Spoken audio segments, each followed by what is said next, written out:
Hello, everybody, and a very warm welcome and a good evening. I am Liz Moseley. I'm an editor and partner at Tortoise. I'm here in the newsroom. I've had to do a mad dash myself today because all of Manor House and Stoke Newington is without Wi-Fi. So I've had to dash in, and our ThinkIn guest this evening has similarly had a dash. Hers was moderately more glamorous than mine because she was dashing from the Strictly rehearsals, I think, back to be at home to join us. And I've got to tell you, I always moderately like my job, but some days I really, really like my job. And today is one of those days because I get to talk to a woman who I have respected and admired and loved, as many of us have, for a long time. She is one of the three most important women ever to come from Leeds. One, of course, is me. One is Mel B. And Nicola Adams OBE is the other one. And she's here with us this evening. Hiya, Nicola. How you doing? Let's see if we can unmute Nicola and then we can hear it. There you go. Hiya, how you doing? Good, thank you. How are you? I'm really well. It's so lovely to see you, and thank you so much for being here. Nicola, when myself and my colleague Dave were having a chat about, I don't know, maybe it was 7 weeks ago or something, and he's a very wise and kind and gentle man, is Dave, and he said, I feel like in 2020, the people who have held positions of office, you know, elected officials, people who we've put in charge of leading us, I feel like they've not really stepped up to what we would expect from our leaders. They've maybe not been bastions of truth and justice and joy in the way that we would like. And we started to put our heads together and think about people who have brought us examples of truth and justice and joy in some way in this crappiest of years. I think it's okay for me to say that. And your name came up as somebody who has very much done that. Obviously, over your career, I'll just do a bit of the bio stuff. Most successful female British boxer of all time, twice Olympic champion, strictly sensation, I think it's fair to say. I would love to know, to get us going, Nicola, and I'll make sure that over the course of this evening we hear from all the people that have turned up to listen to you. What is it about this year? How does it felt? Because last year was a big year for you in that you announced your retirement from the sport, and then this year must have felt daunting from the beginning. So how has it been? How has 2020 been for you? 2020's been a bit of a strange one, I think a bit of a strange one for everybody, really. I just literally got into retirement in November, and then I was about to, when this year started, absolutely do the most, and then we went into lockdown. I was supposed to be going over to Tokyo, working with TV over there, the broadcasters and everything, and that didn't turn. The Tokyo Games didn't end up happening, and so I ended up doing Strictly. They'd actually they've been asking me to come on the show since 2012. And every time I've said no, just because I've always either had a tournament or I've been training for a major competition. And this year I thought, you know what, why not? I'll give it a go. And hey, here I am. Everyone says that Strictly is really hardcore, and I just wonder if you're a sports person, like, you've spent your life, you know what it is to train, right? No stranger to that stuff. Is it as hardcore as everyone makes it out to be? I think if you've never done that kind of training before, or you don't work out whatsoever, it would be really, really hard. But because I've come into the show being a boxer, still in very good shape, it hasn't been the fitness side of it hasn't been an issue for me. It's just really been learning the moves, getting the technique right. That's been the hardest part, I think, for me. But the fitness side has been fine. Fine, no problem. Is Katja okay? Because she was diagnosed, wasn't she? Is she all right? Yeah, she's fine now. We've been training for the last week. We've got another couple of weeks to go of training, so I'm looking forward to it. I can't wait for everybody to see the dance. Oh yeah, well, we're all looking forward to it too. I have to say, when you stepped out, was it the first week you did the quick step, quick step? It was a moment, like it really was. It felt like a moment. It felt like a moment for Strictly. It felt like a moment for the BBC. It was obviously a moment for you. It was a moment for gay women. You know, it was a thing. How did it feel? I mean, obviously you'd be nervous because you're going out and there's the glitter ball and it's Strictly, and that's scary for anyone. But were you mindful of it being a sort of a bit of a history making thing? No, not really. I just kind of put that part of it just to the back of my mind and just wanted to enjoy the dance, enjoy the moment. It was quite nice, actually. It was it makes a change. Normally when I'm performing, somebody's hitting me in the face, so it was nice to actually enjoy the performance and not get hit. So it was really, really cool. I think for me it was the reaction after was unbelievable. That we had such good responses, and especially from not just the LGBTQ community, but as well as the dance community as well. Because there's not as many guys that actually dance. A lot of the women do dance together anyway. Yeah. And so that's always been a struggle for them. So that they were just like absolutely blown away and so happy that finally people can actually see that two women can dance, because there's not that many guys for women to actually dance with anyway. So it's like, it's just been a big step in the right direction for so many different communities than I actually thought in the first place. Yeah, I hadn't thought of it. You're right. I fell down is it on Netflix? A bit of a Netflix hole earlier in lockdown, watching Baby Ballroom, where they've got all these kids, and quite a lot of them are little girl couples that dance together in the ballroom. So you're right. It's definitely a much more familiar thing in the ballroom dancing community than it is outside.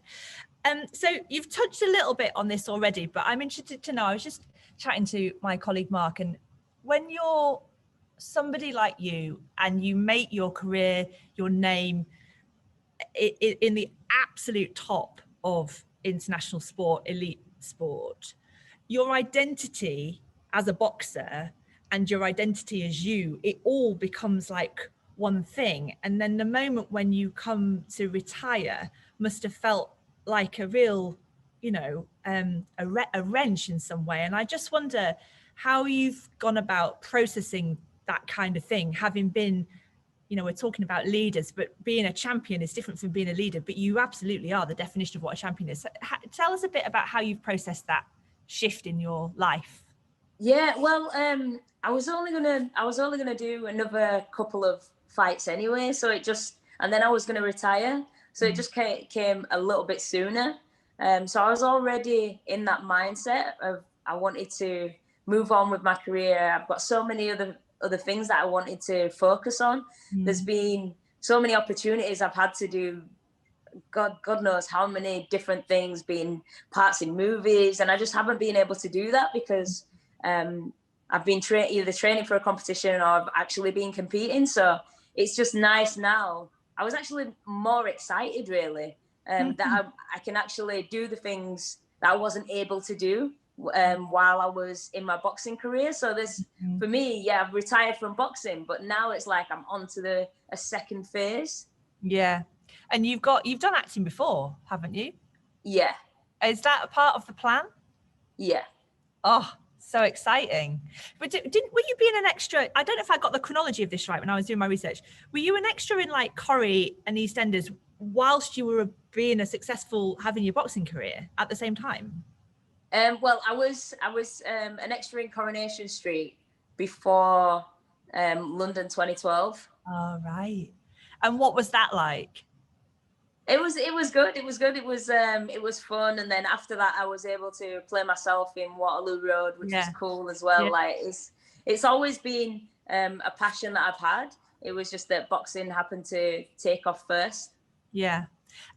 Nicola, I've been joking about this a bit, being slightly facetious, but I love it when people from Leeds do well, because Leeds is a bit the poor relation. We hear a lot from the Manx, and we hear a lot from the Scousers, and we hear a fair amount from the Geordies, but people from Leeds you don't hear about so much. And I grew up in Leeds, and my girlfriend grew up in Leeds, and I always sort of have thought of it as kind of shit but brilliant. It's very much a combination of things. I feel like my Leedsness is a big part of who I ended up being. And my mum would use words like gumption, which is, I don't know if people know that word. It's like a combination of, I don't know, it's a bit courage, it's a bit pragmatic, it's a bit ingenuity, that sort of thing. I feel like it has a bearing on who I am and how I see the world. And it's lovely to hear. I always love it whether it's an invited expert or whether it's somebody from the audience, when you hear a Northern accent, I'm already liking them before they start, you know. Are you still based in Leeds? Is Leeds still what you think of as home? Yeah. Leeds is still my home. I absolutely love Leeds. Everything about it. The people are friendly, good food, good vibes. It's a cool city to be in. Do you think that northernness has an impact on your attitude and what's motivated you in your career, or not really? Oh, I'm not sure. I mean, I guess people from the north are made of stronger stuff out there. I think so. And I think when I talk to, you know, I moved out when I was sort of 17 or 18, and I've not lived back there. But my niece still lives there, and she's on tonight. And I do sort of feel like there's a sense of either if you stay put and make a go of it, or if you uproot and land somewhere else. There's something about the sort of the battle, and I guess there's a lot about your career. It wasn't all plain sailing, was it? And I'm just interested to get at this sort of the character of you sort of wear, you know, you're famous for your smile, you have a sort of sweetness and a humility about you, and yet you're this incredible champion of boxing of all things. And I'm just interested to try and get at what's the combination of things about you that's ended up making who you are, because you're an unusual character yourself. Oh, that's a good question. Yeah. Oh God.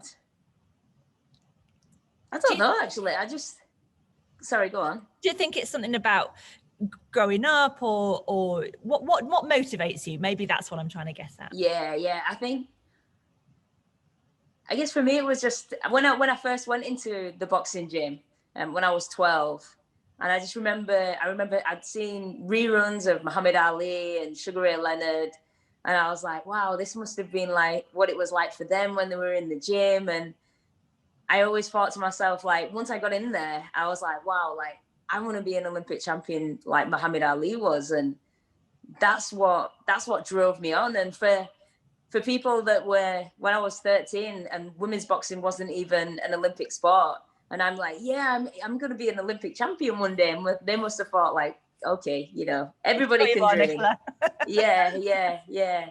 And it was like, but I don't know, I just had this determination, and I felt like I just knew that it was gonna happen one day, and I just wanted to fulfill my dream. And I guess it was every time someone said no or you couldn't, I was just like, no, I can, and women can box, and I don't see why women shouldn't be allowed to do a sport that they enjoy doing.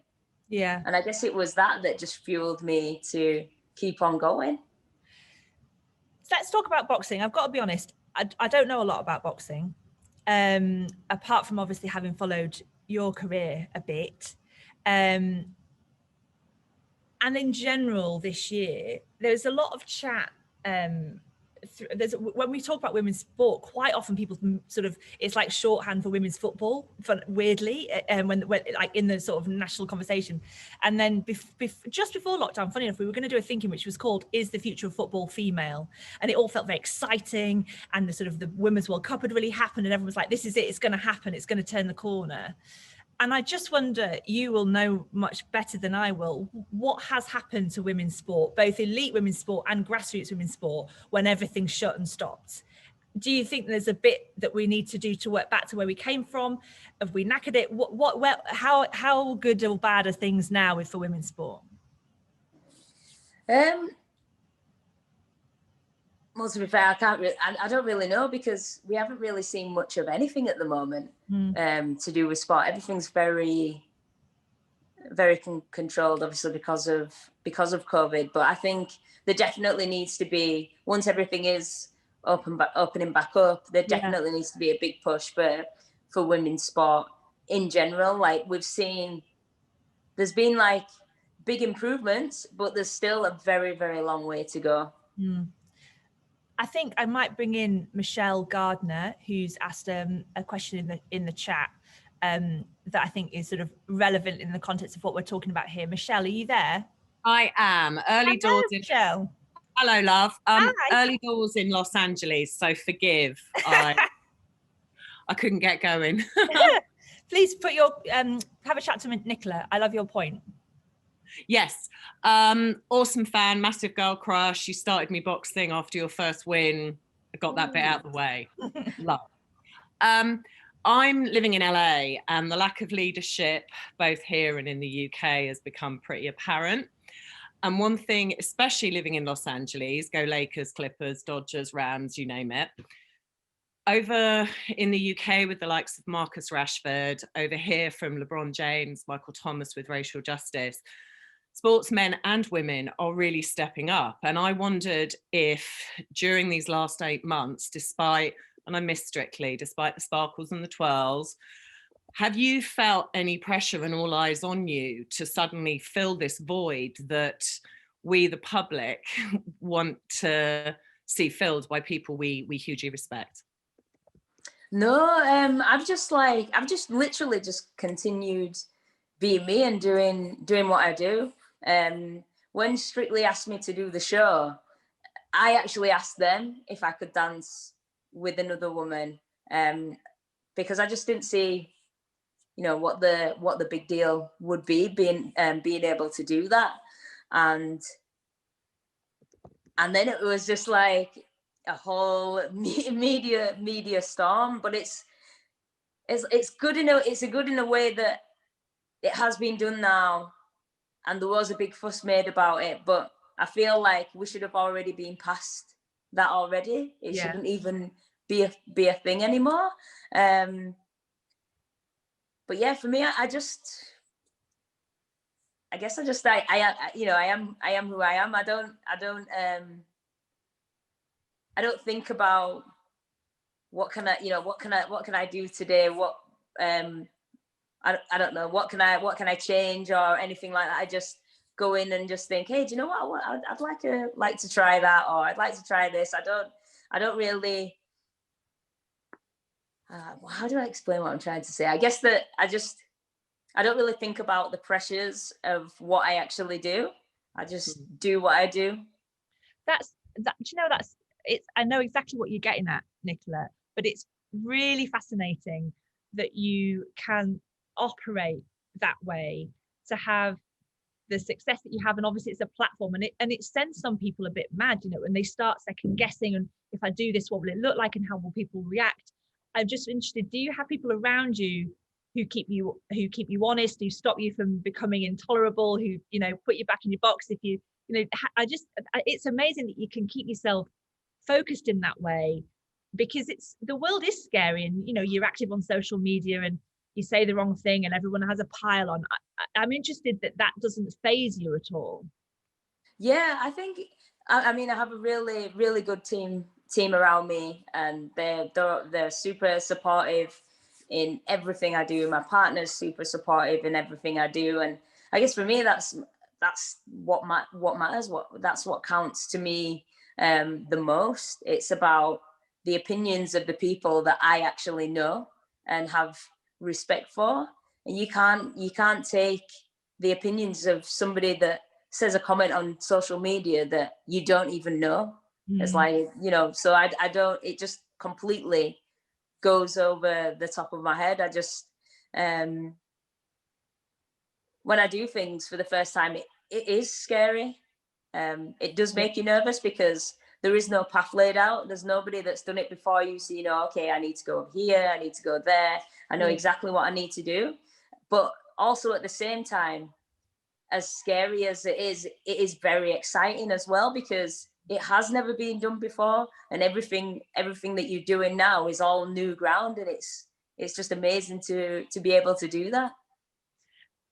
There's some brilliant questions and comments from people that I want to bring in, and what I was just saying before we started, actually, it's a lovely combination of people. We've got people on this evening who are friends of Tortoise, who are familiar and contribute all the time, and then a load of people who are brand new. I can see we've got a few mothers and daughters on, and it's a wide age range, so it's a really nice crew. I'm going to go to Paul Atherton, my old pal Paul, who's got a question sort of about social context and things. Maybe Emma Quinn would be nice to bring in, Claire Selby later on. So let's start with Paul. Paul, are you there? I am. Hiya, how you doing? Hello. Nice to see you. I've not seen you for a bit. No, I've been dealing with stresses this Dealing evening. with stresses. Go for it. Lovely. Hi, Nicola. Hi. I was just interested because you were talking about Muhammad Ali, and as a child growing up, Muhammad Ali was kind of like the de facto race relations smoother, as it were, because growing up in the small Welsh valleys, I was, until somebody on television came, spoke eloquently, and suddenly it just decimated all the racism that surrounded me as a kid growing up. But it seems that we're going backwards now, and I'd be interested to hear how you feel sort of sports people who get a profile such as yourself would be able to then kind of communicate to a wider field. And do you feel it's a responsibility of yours, or do you just hope that something spills over? Yeah, like I always try to be as supportive and as outgoing and as outspoken as I can possibly be, but I think it's going to take a collective effort. Lewis Hamilton does a lot. I try to do as much as I can, but I think it has to be a collective effort from everybody, not just celebrities. I think from people in general. I think racism is something that's taught, and the same way that you learn something, you can unlearn something as well. And I think it's about everybody being able to communicate more, everybody being able to ask questions and not be afraid to ask questions. And I think that'd be a good place to start. Great. Thanks, Paul. Nice to see you. Thanks, Nicola. Claire Selby's got a quick rapid fire question about outfits on Strictly. Claire, are you there? Hello. Oh my goodness. Hi. Can't believe I'm speaking to you. Was it true about you refusing to wear dresses? Yeah. Yes. Amazing. Thanks. There you go. It's the world's quickest ever answer to a thinking Yeah. question. Is it true about the dresses? Answer, yes. I've just asked my colleague Harika, who's moderating the chat. Sorry, Harika, I should have introduced you at the beginning. And there's a couple of people who've asked some boxing specific questions. So if Taya is there, T-A-I-A, I hope I'm saying your name right, Taya. Are you there? You'd like to ask your question to Nicola? Taya? Hi. Are you a boxer? No, I'm a rugby player and a discus thrower. And I used to go to an all-girls school, and the thing was, like, especially with my sport, we got the whole stigmatization of male sports, especially. And I was just wondering, like, to Nicola, if there was any advice you'd give to younger girls, because I know from my background, well, I didn't have that majority of the problem, but I know a lot of girls at my school were afraid of, like, the whole bigger and muscly sort of thing. So yeah, I was just wondering what your advice would be on that. Yeah, just say, just like, is in terms of like wanting to try out these sports, or just? I mean, it's in a lot of ways. Like, girls didn't want to. I used to play rugby at my school, and they never wanted to go into that because of the whole stigmatization of being like the muscly and like all the hitting people sort of thing. So Yeah. I mean, that's the thing. There's always going to be that stereotype attached to a sport that always has been a male-dominated sport, and I think the more that women do these sports, it's going to lose that stereotype. Yeah. Do you have? And the more people see these sports, the more women that see women doing these sports, it's just going to become a normal thing. Do you Yeah, have definitely. a sense, Nicola? I'm going to come to my pal Chris Paros in a second, who's very active in sort of promoting women's sport and involvement in women's sport and stuff. Do you have a sense that as things have closed down this year, and I couldn't agree more, that the more you see people, and not just brilliant people like you winning stuff, but people just being a bit crap at five-a-side in the park, you know, women doing that kind of thing, the easier it is for you to sort of feel like you can join in. Do you have a sense that in the main we're moving in the right direction for female participation in sport, or not so much? What do you mean? So like, do you have a sense that it's that the sort of the acceptability or the accessibility of all the different kinds of sport, from boxing, football, cycling, I don't know, darts, whatever people want to play, do you think in general it's becoming easier for women to get involved with that stuff? Yeah, I definitely think it's becoming way more easier than it was in the past. When I first started boxing, women used to get turned away from the gyms all the time. They'd say they don't have the facilities, they don't train women. You know, why don't you go play tennis? And it's just, I guess it's just moving away. It's just been moving away from those stereotypes of women just being sat at home and not being able to do anything.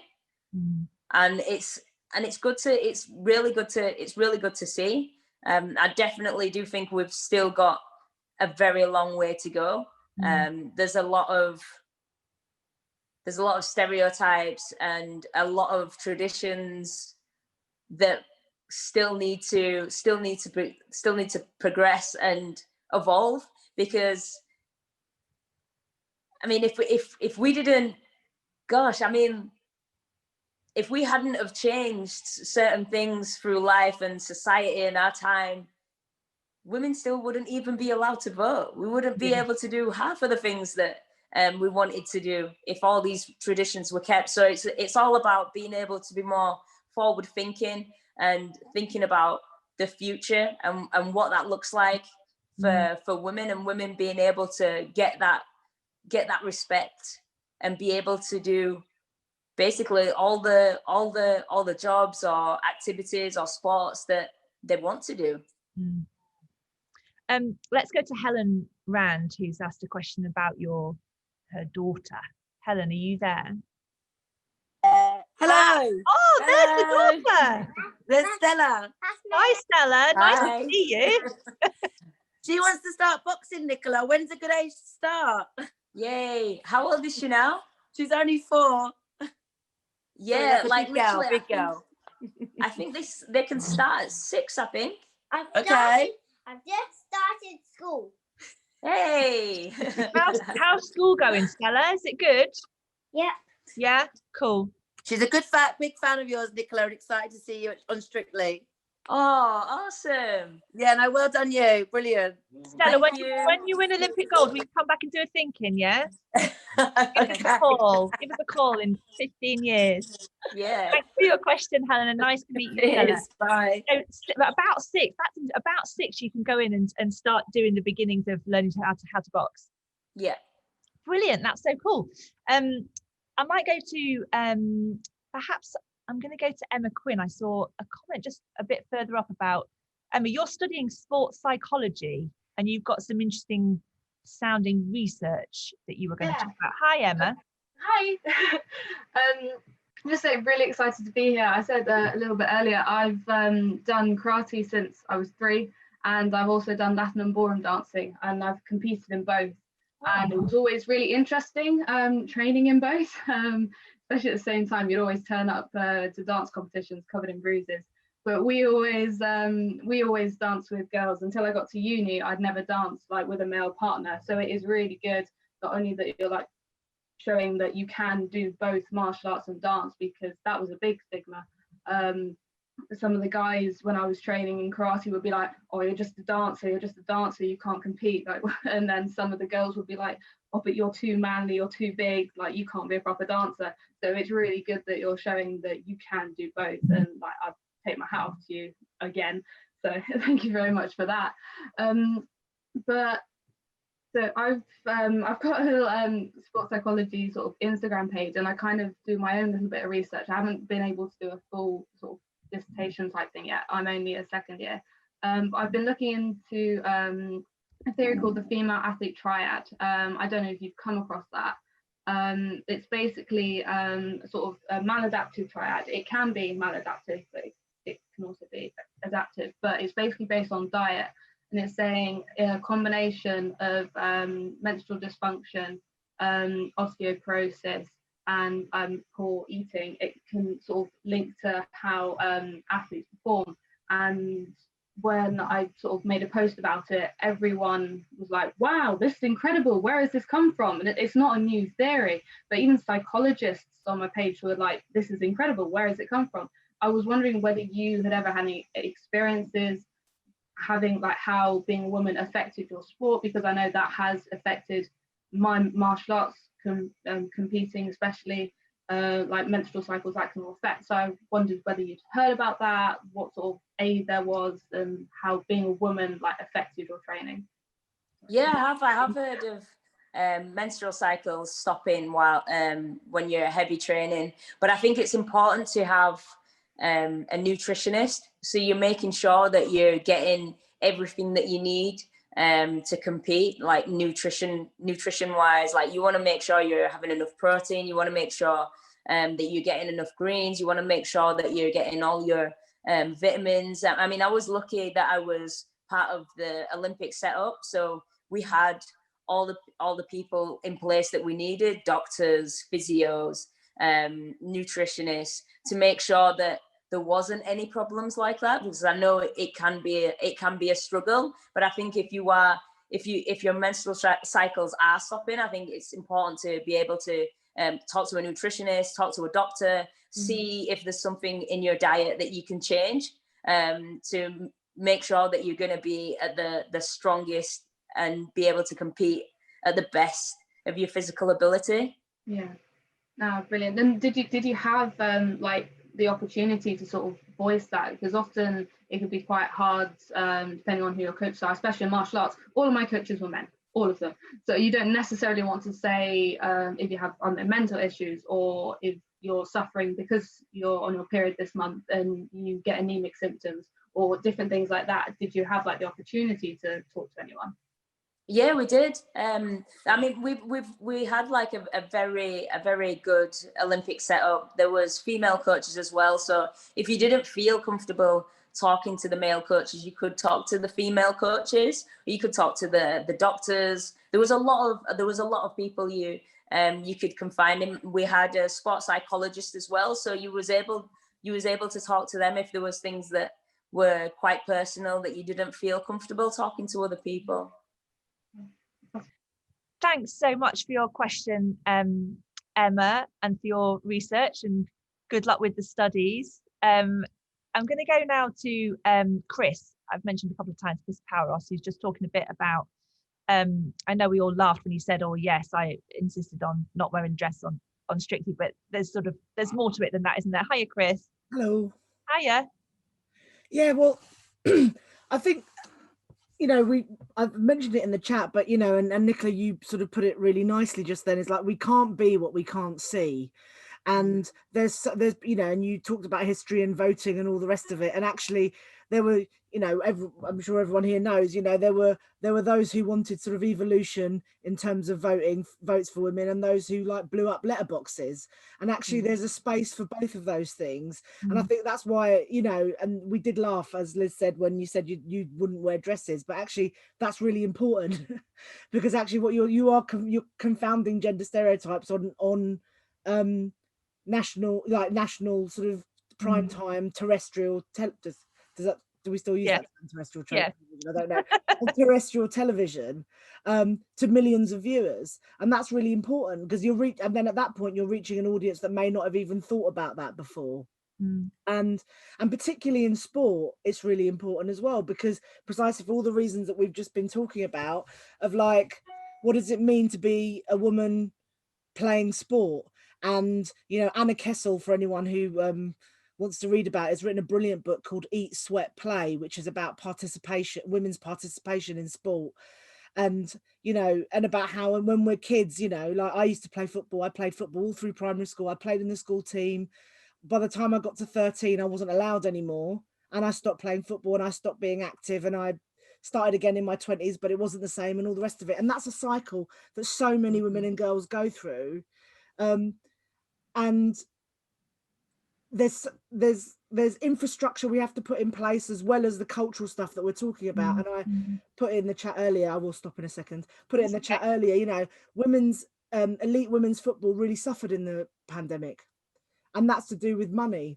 And it's not even necessarily to do with infrastructure. The infrastructure was there, but the testing regime that the men's teams had undertaken, for example, when they had Project Restart, there wasn't the funds to do that in the women's game, because it's still a loss leader. And then that gets wrapped up in, how do you make money in sport, and that's around what the spectacle looks like, and is the spectacle the same, and all of those kinds of things. But what's really important is that we're having these conversations, that we're driving participation both at grassroots and elite level. And actually, to give the FA some credit, they've done some really good work in putting together an infrastructure which makes the elite men's team say, do you know what, even if it is a loss leader, we have to invest in our women's team. And you end up with a virtuous circle. I'm a Tottenham Hotspur fan. We've signed a World Cup winner, and actually that does generate revenue, but then that puts more investment into the team, which means etc. So there's all that evolutionary stuff, but sometimes you need something to kind of I don't know, sort of, I'm sure there's like an engineering or a technical term to jar something in the system to start it, to make a big change. Culturally conservative times, we have to do it. Thanks, Chris. Definitely. Nicola, do you have a sense? So I can imagine, and when you were answering Emma's question about the people who are around you, and if there was people who could look after you sort of mentally and physically, and there's a great team now, but it can't always have been like that. And when you were starting out, did it always feel comfortable for you to be a woman in a boxing gym? When there weren't the sort of, when you didn't have full crew kind of thing, or did that stuff just kind of water off a duck's back as well? Well, when I first joined the gym, and I was in the gym the first day, the coach came up to me and he just said, I have one rule. You're all boxers in here and you all listen to me. And that was it. That was all that was said. I was like, okay, I didn't really understand exactly what that meant, because I was only 12 at the time. So I was like, oh, cool, right? But now when I look back, I know exactly why he said it, because he didn't want me to be treated any different to anybody else in the gym. So whenever the guys, whatever the guys did, if they did, I don't know, 50 sit-ups, I do 50 sit-ups. So I was never treated any differently. And I'm so happy that he did that.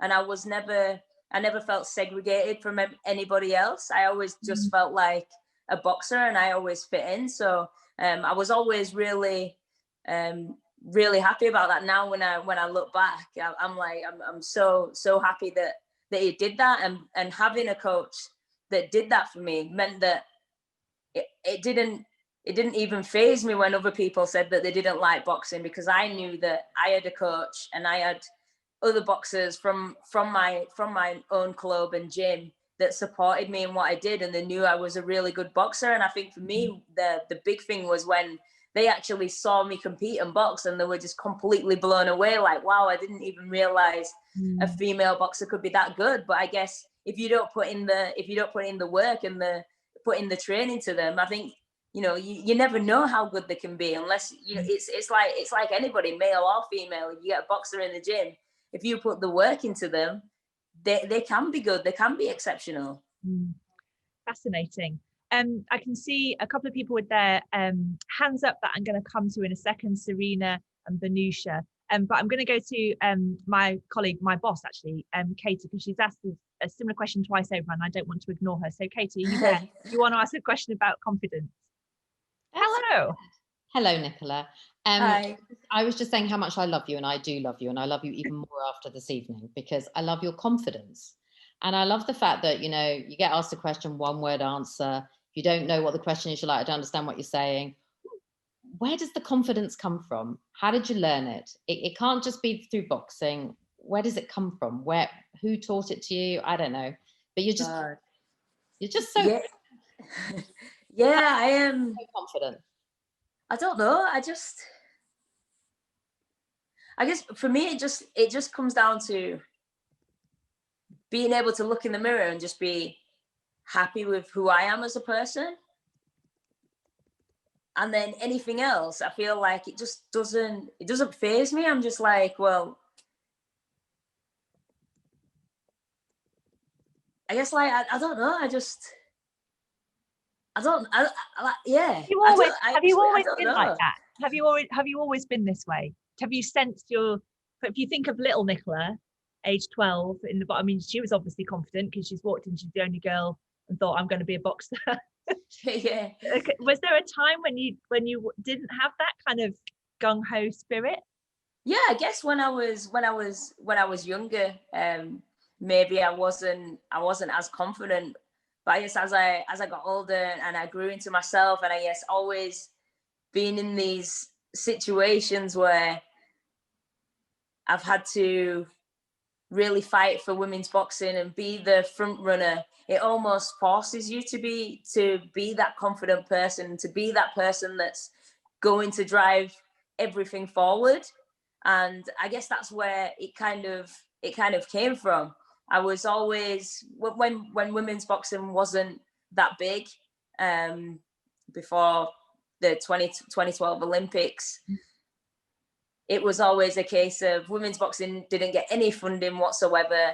But then they would say, to get more funding, you need to win medals. But then it was, how do you win medals when you're not providing us with the facilities that we need, the coaches that we need? So it was like a double-edged sword. And because I was quite talented when I was younger, as a boxer,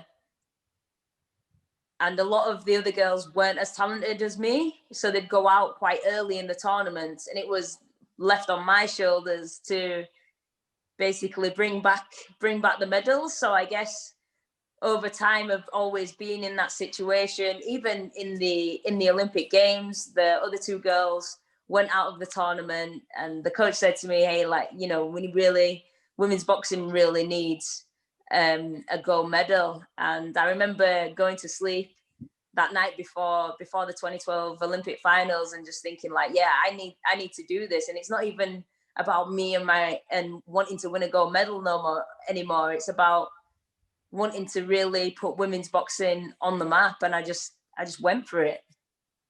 Interesting. Thanks so much, Nicola. I'm going to go to Serena, who's had her hand up for a little while. If we can unmute Serena. Hiya, nice to see you. Hi everyone. Thank you for the invite. We're part of GCU Boxing Committee, so we really got excited when we got the email to come and attend this. But I only started boxing in October, so I'm very new to this, but I love it. So it's kind of a two-part question. One of them is just any advice that you can give me. I feel like you're quite a suitable person to ask. But also we're currently doing a mental health fundraiser. So we were just curious if you have any advice on staying motivated on those low days when you feel like you can't really accomplish anything, because usually it's working out and boxing that improves your mental health in those days. But sometimes if you don't have the energy to even do that, I was wondering if you have any advice in that kind of area. Great question. Yeah. First, I'd say for advice on boxing, it's all about, for me, in my career, it was all about being very defensive. You don't have to get hit, so it's always good to work on your defense as well as your offense, because if the opponent can't catch you, like my coach always used to say to me, you can have the power to knock down a house, but there's no point in having the power if you can't hit the house.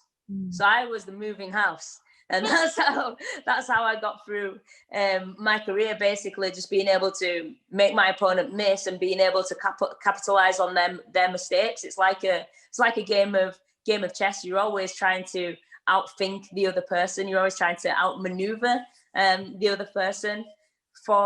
In regards to the mental side of how to keep focused, keep motivated, for me, I always kept focused and motivated by thinking about the people that want to be the next gold medal winner, that want to be able to beat the Olympic champion. Whenever I thought about it, was, you know, it was raining outside. I didn't want to go and run or anything that I didn't really want to do. I always knew in the back of my mind that there's somebody out there that wants everything that I've got, and they want to be the next Olympic champion. So that always gave me that motivation to keep on going. That's perfect. Yeah, it's all about perspective and realizing that you're in a position with someone else to take advantage of it. So thank you so much. Serena, you only just taken up boxing, you said. Yeah. You're part of a boxing club. I couldn't quite hear you. Yeah, we're GCU Boxing, Glasgow Caledonian University. Oh, I see. Yes, there's a couple of people from Glasgow Caledonian in the chat.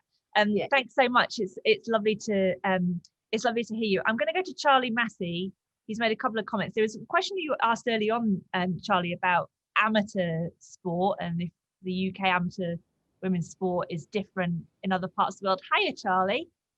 Hello, can you hear me? I can hear you. I don't think I'd ever go to join a boxing club if it had you in it, because you would knock me out in one go, I think. But yeah, look at my cannons. I was hi Nicola, it's really lovely to meet you.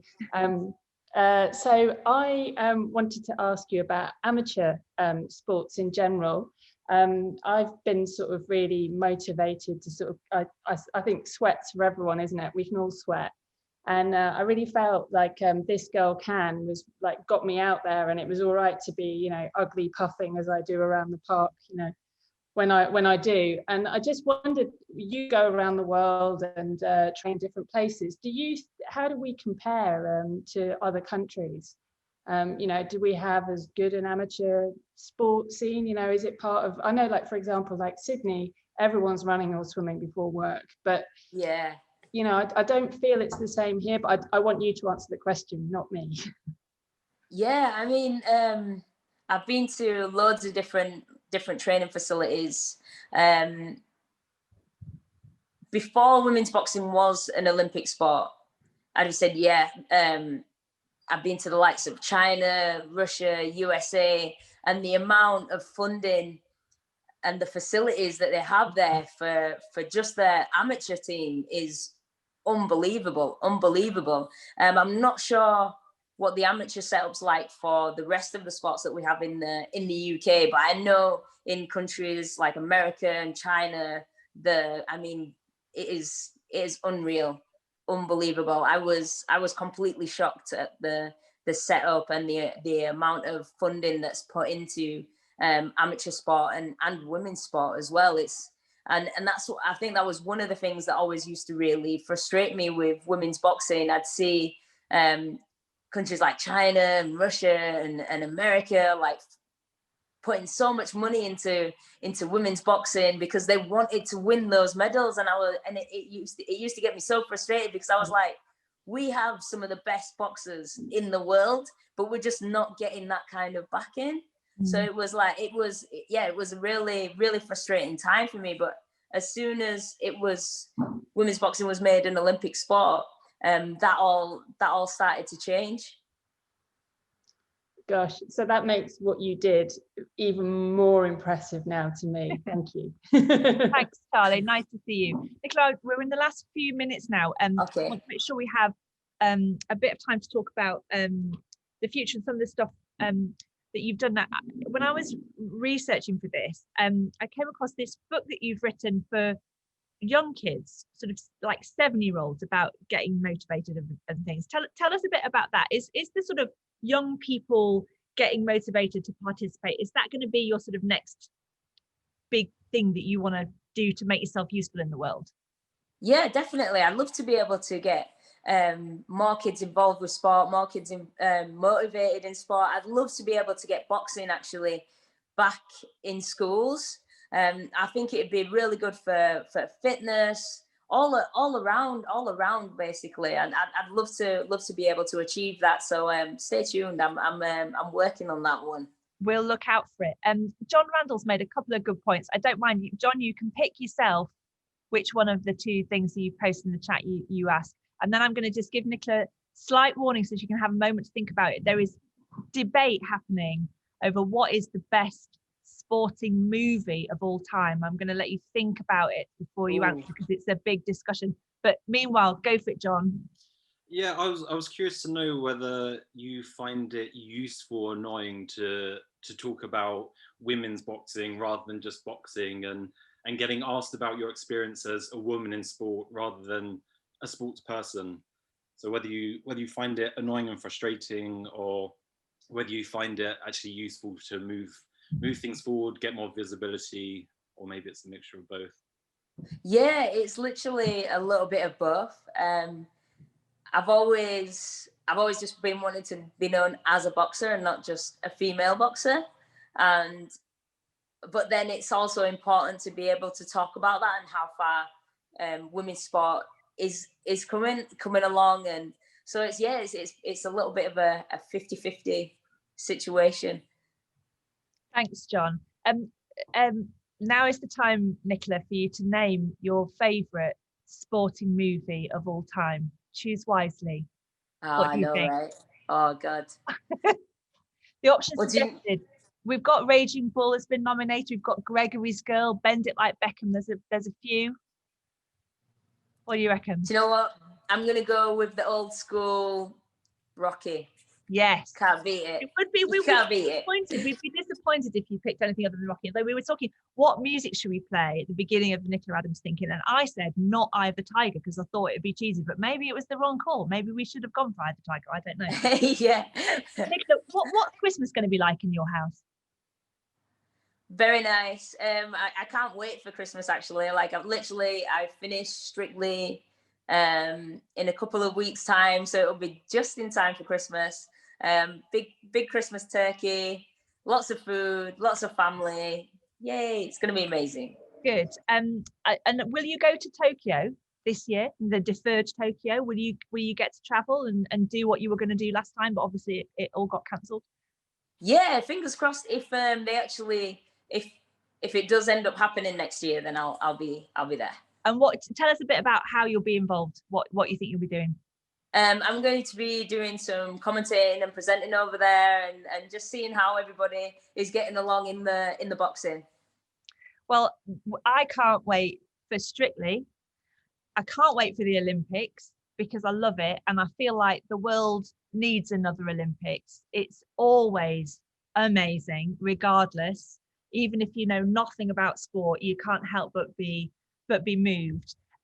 Nicola, it's been really, really lovely to talk to you. I've never done a ThinkIn or even watched a ThinkIn where there was just so much love for the person chatting. I don't quite know how you do it. I don't know where it comes from. You're kind of an enigma, but whatever it is, we're just all so grateful. And sort of slightly by accident, slightly by design, I don't know, but you've had the most amazing career and you've become very important to us. And like it or not, you know, we're all look to you, and we wish you all the very, very best for you and your partner and your family, and have a wonderful Christmas and good luck on the dance floor. We're all looking forward to it. Thank you so much. Bye. Bye.